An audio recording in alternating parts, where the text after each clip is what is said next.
Na mpenzi mtazamaji, hii ni sehemu ya pili ya ushuhuda wetu. Tunaendelea Joshua.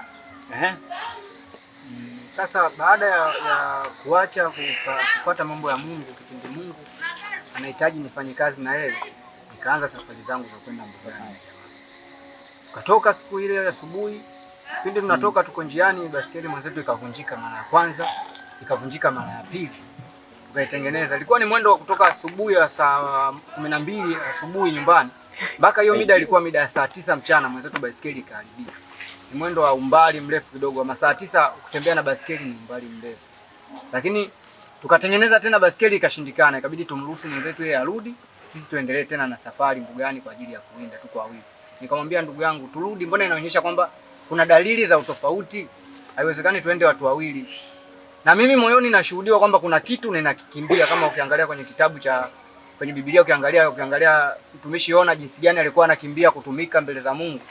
Kadri alivyokuwa anakwenda, Mungu alikuwa anazuia na anaona jinsi gani ya kumrudisha pale ambako anahitaji asimame na kutumika. Kweli tukaendelea na safari kama mwendo wa masaa mawili, ilikuwa saa 9 mpaka mida saa 11. Mimi nikalazimisha kwanza tukae tupike chakula, njaa ilikuwa inauma. Jamaa anasema atondoke.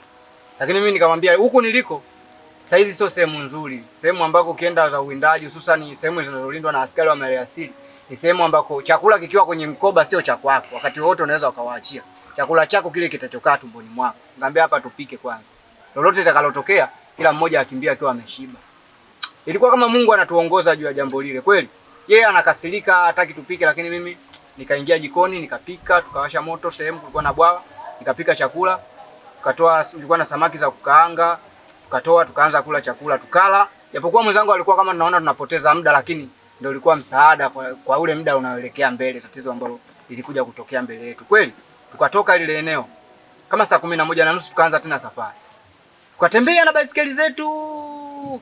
Tukakaribia sehemu sasa kuna barabara ya mpaka ambao umekatisha, ni mpaka unaokatisha mbugani na huku kwingine tunaita open area ambako kwingine tunaruhusiwa watu kufanya shughuli zetu za kilimo, kutafuta kuni, kuvuna miti midogo midogo kwa ajili ya mbao.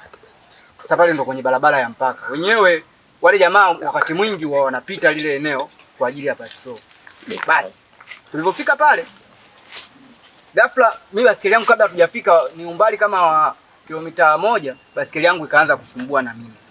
Sababu mwanzo tulikuwa tumeongozana, basikeli zinafuatana staili yake na ya kwangu. Kikata kona na mimi niko kajia kadogo kapuka msituni. Kila akikata kona na mimi nipo. Kilichotokea nikishangaa basikeli yangu ni kinyonga mbele inanyongeka, alafu basikeli kawaida ukiachia hivi kuna mlio unasikia huko kwenye tairi ya nyuma, lazima fuel ile ifanye cha. Manake unagandisha, lakini inagoma inatamani niwe na nyonga muda wote. Akasema kitu gani? Sasa mwenzangu akaniacha kidogo distance. Na umbali kidogo kama wa mita kadhaa hiyo. Akaniacha kama mita 3 mita 4, nikamwambia akasimama, "Vipi?" Nikamwambia basikeli inasumbua. Akaniambia basikeli inasumbua vipi? Nikamwambia ni kinyonga, fueli imenoki inagoma. Akasema sasa sikiliza, tuvuke kwanza hii barabara. Tukishamaliza kuvuka barabara, tukifika mbele tutatengeneza basikeli. Hapa mazingira tuliopo sio mazuri kwa sababu hili eneo linaonekana wakati wote jamaa wanapita. Kwa hiyo ilikuwa ni umbali wa mita kadhaa ili tukafika eneo la barabara. Mimi sasa tushaachana, mwanzo tulikuwa tunakimbizana lakini pale tumeachana. Ghafla mwenzangu akaanza kufika pale barabarani. Akakuta nimepita tairi ya gari sio muda mrefu ya jamaa wa askari. Alafu isitoshe tairi juu ya ile tairi jamaa alikuwa anatembea wengine kwa mguu. Buti ipo mle imekanyaga juu ya tairi. Jamaa akasimamisha basikeli. Vipi? Na mimi nikasimamisha kwa mbali kidogo. Akaniambia bwana mjomba, na hao jamaa leo wamepita. Akarudia tena, hao pumbavu wamepita. Kumbe kipindi anaongea vile wale mabwana wako upande wa kulia wetu wanatusikia. Wametulia, kuna mti fulani hivi umetengea umeinama kwa chini.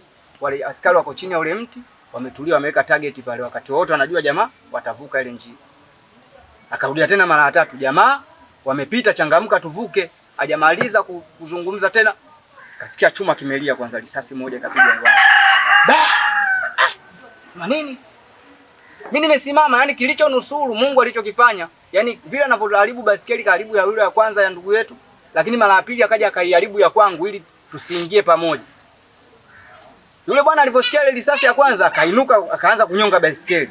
Wale wakawa wanamlenga kupiga bega ile la kulia kwa sababu wako upande wa kulia. Wakawa wanalenga bega lake la kulia.